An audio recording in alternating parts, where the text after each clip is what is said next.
Hey everyone, we're going to cover 5 of our favorite ulnar nerve stretches that won't actually hurt you.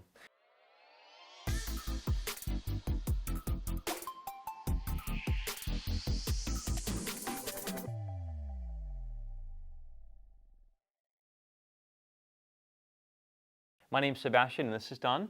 We're part of the locally world-famous chiropractors in Costa Mesa, California. We're going to get right into them.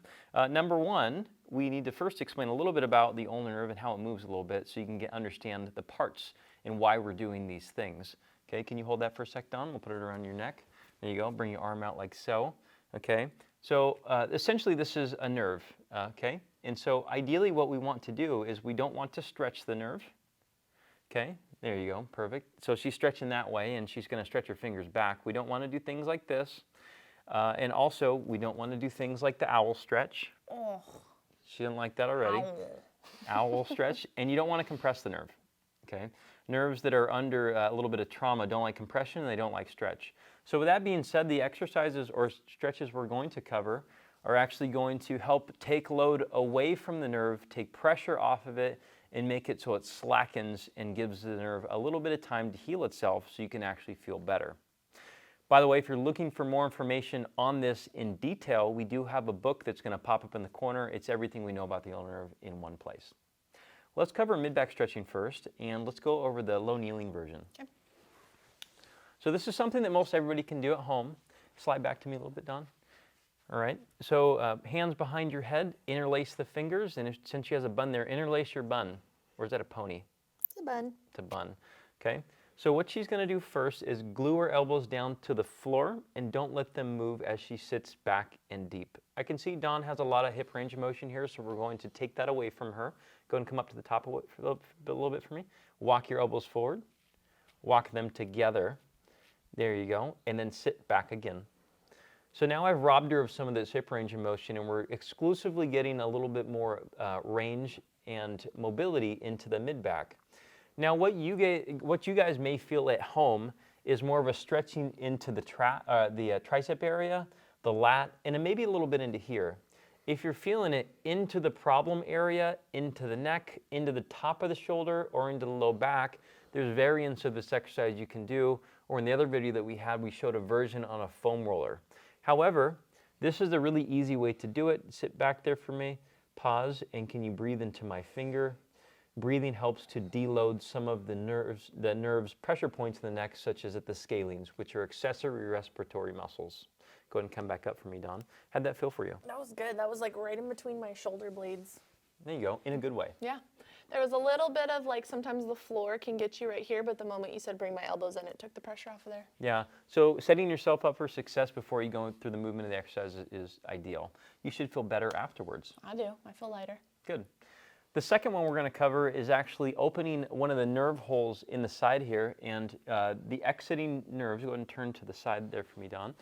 Okay, and so she has contributions to the ulnar nerve that come out of her neck, out of the little holes called the foramen. If you're wondering about the specifics of the anatomy, we have other videos on that. And so these little holes actually open as she leans her head away, and it closes as she leans her head towards. Away, towards. So one thing we can do is we can exploit these mechanics, because a lot of times people have the nerve issue because there's pressure on it as it goes through that bony tunnel, just by bringing your head straight down and then looking to the opposite direction. Okay, this is option 1. Now, if you feel up into here, if your upper trap is really working too hard, then we have to change it slightly. Go ahead and turn towards the camera, Don, and show them the broken wing version. Okay, so she's going to treat her arm as if it was a broken wing, like a little baby bird. What kind of bird do you want to be? A blue jay. A blue jay. Okay, I thought you're going to go with sparrow. So the shoulder here looks like it's working a little bit, and so I'm going to coach Dawn into relaxing. Relax, relax, relax, man. There you go. So I'll take that. And so she's essentially using the other arm as a shoulder sling. Okay? You can actually, instead of pushing up, I'm going to have her take her hand just a little bit to the front here. I want to have her pin it against. Relax. So yeah, so it's really hard. And so sometimes people need to rest their elbow on something like a desk right here, or like say you're kneeling right here and you got a couch. You can rest on the couch. She's letting her head just go straight down and let gravity take effect on it. And this is the position that we want. She usually sits there and sniffs her blue jay armpit, for about a minute, and just to see how it feels, bring your arm out again and see if your fingers are less tingly, hopefully not more tingly. Do blue jays have armpits? Yes, they have wing pits. Yes. The third one we're going to cover is skin rolling, and there's a few different locations we can do skin rolling. The reason why skin rolling does work, go ahead and show us skin rolling at the elbow first, Don. Go more towards the camera. They want to see what's going on here. And so the reason why skin rolling may work is because there's cutaneous or parts of the ulnar nerve which branch out and come out under the skin layer. This is conceptually really hard for people to understand because they think, well, there's nothing there except for skin and fat. Well, no, there's fascia there. There's nerves under there. And so she's just finding different areas that are sensitive and she's rolling through it. Now, you're not screaming, Dawn. It's tender. Okay. In the spots that have had a problem in the past. Have you worked with people where they're like, okay, don't touch it anymore? Yeah. Yeah. So it's like some people are really, really sensitive when there's a problem in there. A really high payoff spot is right into here. Okay. And for some people that have a little bit more entrapment into the wrist, down here, right below her, what is that, a hair net, is is a high payoff spot. Usually about 30 seconds or so, not to the point of bruising is how we use this. It's a bun holder. It's a bun. I thought you had a pony. That's a bun. Okay. So, but a lot of times this helps out with hand tingling, but also sensitivity. It's important to note that this will not change motor function. Mm-mm. Why is that? Because we're not affecting the muscle, we're not affecting the nerve really altogether. It's just lifting up on the skin and kind of changing the pain levels and sensitivity that you have. Yep, all this cutaneous stuff under the skin doesn't affect any motor branches, which go to your fingers. And so any of that stuff which creates like the weakness of the hand won't be affected by this. But people who just have tingling, paresthesia, things like that will oftentimes feel better from something like this. The fourth thing we can do is actually stretch the muscles of the forearm because sometimes the ulnar nerve is actually caught within these areas. The important thing though is don't do the stretch in a position of tension, of nerve tension anyways, at least not for that distribution of the nerve. And so one easy thing we can do is just go here, okay? And we're just gonna stretch forward, show everybody the tattoo on your palm, and return. Why did you get a tattoo on your palm? I didn't. I knew so. It's like, what's on my palm? Oh, it was just probably a mole. What if this hurts? Well, if this hurts, then don't do it. Okay. Okay. So, what did you want to hear?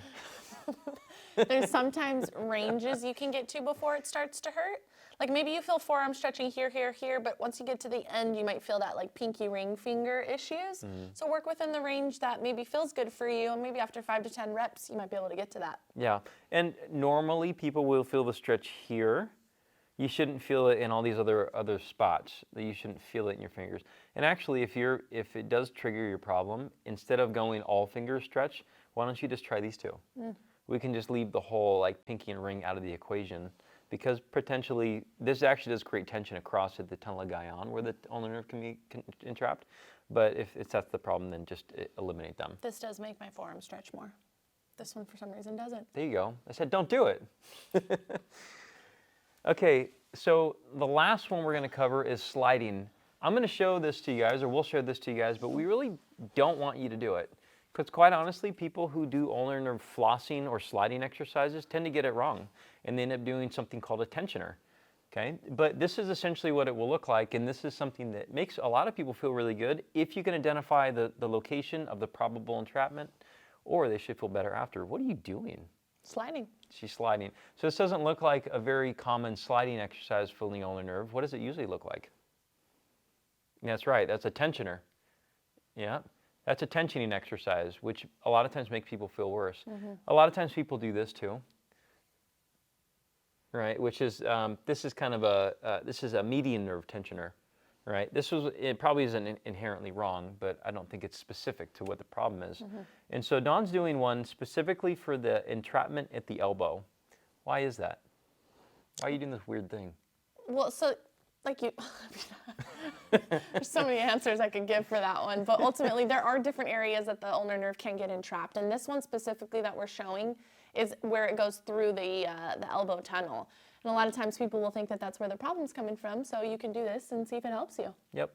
And so when she's doing this, so this is the position of this slackens the nerve and allows it to go up. And as she depresses her shoulder, it pulls it up. And the opposing is you're pulling it down, and this is allowing it to go down, right? Okay. The reason why we know this is at least that the slackened position at the wrist here, with the wrist cupped like so, is the direct opposite of that tensioner, right? So those are the 5 exercises that we like, or stretches that we like, that tends to not bother people, although the last one is a little bit temperamental. Depends on how coachable you are. But if you guys are looking for help, we do have the book in the corner, which covers everything we know about it. But if you just want to know exactly what to do, see us. We'd love to work with you with this. We've seen people virtually, right, Dawn? Yes, we do. And in person. And in person. So if you're looking to reach out to us, we have the description of the video has the link. We have consultation to see if we can't even take your case. But if you're looking to visit Southern California, and it's really nice this time of year, except for the pollen, come out. We'd love to work with you. We'll see you guys next time. Like the channel.